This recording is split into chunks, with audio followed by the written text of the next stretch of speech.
Bismillahirrahmanirrahim. Assalamualaikum warahmatullahi wabarakatuh.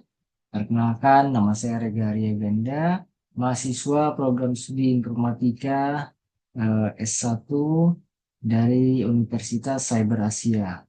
Pada kesempatan ini, saya akan mempresentasikan makalah ujian akhir semester untuk mata kuliah kecerdasan komputasional yang berjudul Artificial Neural Network atau yang dikenal dengan singkatan ANN. Nah, berikut saya share screen. Em,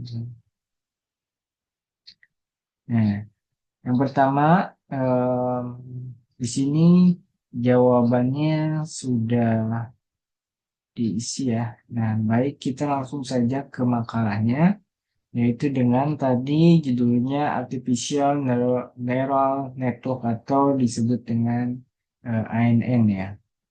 Nah, selanjutnya, pengertian Artificial Neural Network adalah model komputasi yang terinspirasi oleh struktur dan fungsi otak manusia. Nah, ini terdiri dari jumlah besar unit pemrosesan sederhana yang disebut neuron buatan atau node ya, yang dihubungkan dalam jaringan untuk merespon informasi. Nah, ANN juga digunakan untuk membedakan masalah kompleks seperti pengenalan pola, prediksi, dan pengambilan keputusan. Selanjutnya definisi art- artificial neural network. Nah, jadi definisinya model komputasi yang terdiri dari lapisan neuron buatan yang dihubungkan dalam suatu jaringan. Setiap neuron menerima input, prosesnya, dan menghasilkan output mirip dengan cara neuron di otak manusia bekerja. Nah, jaringan ini juga digunakan untuk memecahkan masalah yang melibatkan pembelajaran mesin seperti klasifikasi data, regresi, dan pengenalan pola. Nah, tujuannya dari pembuatan ANN ini eh, untuk menghasilkan model komputasi yang mampu memproses data dan belajar dari pengalaman untuk menyelesaikan tugas yang kompleksnya. Nah, ini ada beberapa tujuan ANN-nya meliputi pengenalan pola, kemudian prediksi, pengambilan keputusan, pengendalian otomatis, dan pembelajaran mesinnya.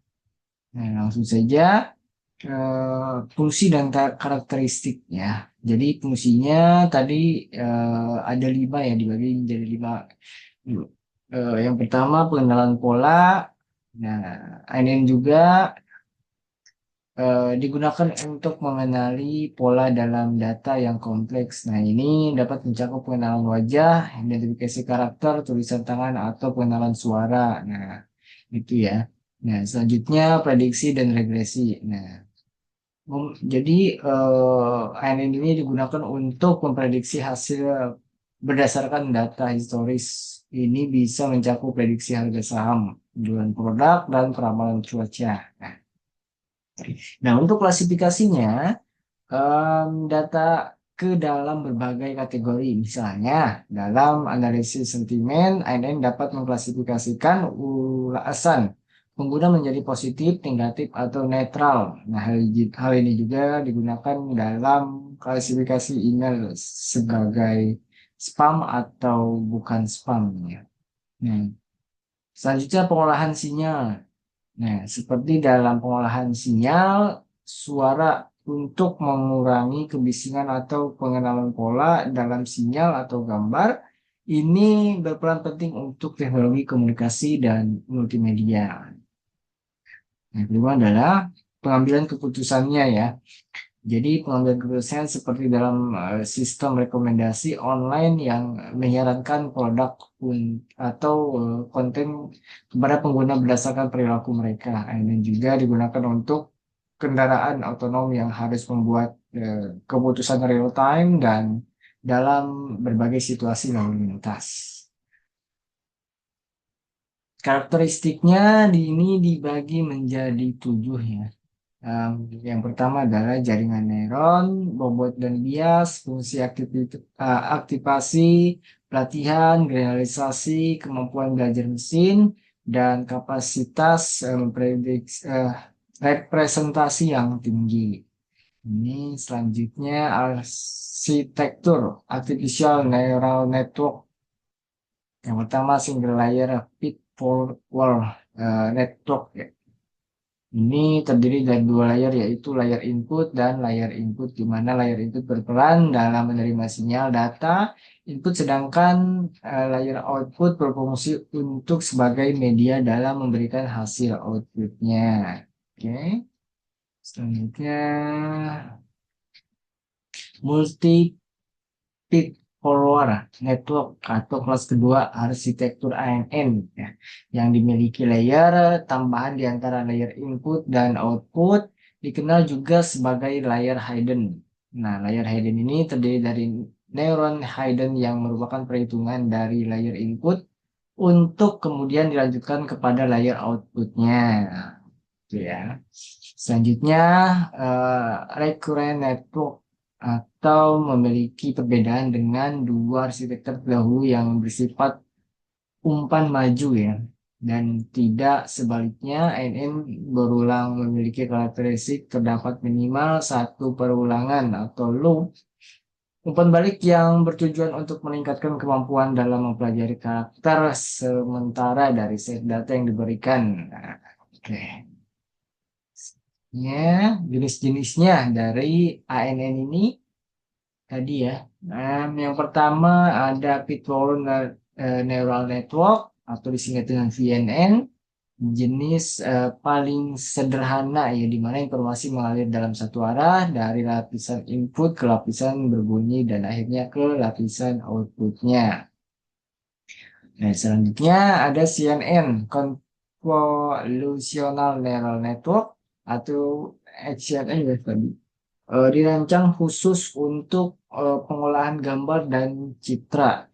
Ini menggunakan lapisan kompilasi untuk mengekstrak fitur dari gambar, memungkinkan jaringan untuk mengenali pola dalam data gambar dengan baik. Selanjutnya ada RNN, digunakan untuk data berurutan atau time series seperti teks, audio, dan data waktu. Selanjutnya ada long short time memories atau LSTM. Varian RNN yang membantu mengatasi masalah merupakan informasi pada jarak waktu yang panjang. Nah, keuntungan dari ANN ini yang pertama kemampuan pembelajaran mesin, pengolahan data nonlinier, pengolahan pola, fleksibilitas arsitektur, kemudian pengolahan paralel, generalisasi, aplikasi yang luas, kemampuan dalam big data, mampu mengatasi data multidimensional, dan terakhir pengembangan terus-menerus. Oke, selanjutnya pada tahap pembangunan dan pengembangan dari ANN ini. Jadi yang pertama memberikan tugas dan data. Di sini dibagi menjadi dua, yaitu yang pertama menentukan tugas yang ingin kita selesaikan dengan ANN. Nah, ini dapat berupa pengenalan pola, klasifikasi, regresi atau tugas lainnya. Nah, kemudian kita perlu mengumpulkan atau mempersiapkan data pelatihan yang sesuai untuk tugas tersebut. Dan pelatihan harus mencakup contoh-contoh yang cukup untuk melatih dan menguji modelnya. Kemudian desain arsitektur jaringan, inisiasi bobot dan bias, pembagian data, pelatihan model, validasi, penyetelan hyperparameter, evaluasi model, penyempurnaan model, implementasi, dan penggunaan. Di sini banyak sekali ya. Jadi dari apa namanya tahap pembangunannya dan pengembangnya ya. Kemudian ada dokumentasi. Nah, ini selanjutnya pada cara kerja artificial ANN ini ya. Oke. Yang pertama inisiasi bobot dan bias. Jadi eh, dalam jaringan ini mengontrol ya beberapa penting informasi dari satu neuron ke neuron lainnya. Gitu. Nah, biasanya bobot dan biasa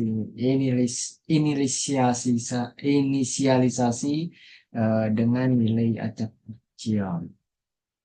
Kemudian pengambilan inputnya, propagasi ke depan, penghitungan error, propagasi baik, update bobot dan bias, iterasi dan pelatihan, validasi dan evaluasi, implementasi dan penggunaan, pemeliharaan peningkatan, dan terakhir pengambilan input ya.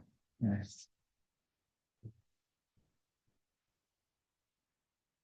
oke. Jadi apa ya? ANN ini adalah teknologi yang sangat penting ya di era digital. Dengan kemampuannya dalam belajar dan beradaptasi dari data, ANN telah menjadi dasar dari berbagai inovasi di bidang kecerdasan buatan. Jadi, maka ini diharapkan dapat menambah pemahaman kita semua tentang cara kerja, manfaat, dan implementasi ANN dalam kehidupan nyata. Demikian presentasi buat saya. Kurang lebihnya mohon maaf. Saya ucapkan terima kasih. Assalamualaikum warahmatullahi wabarakatuh.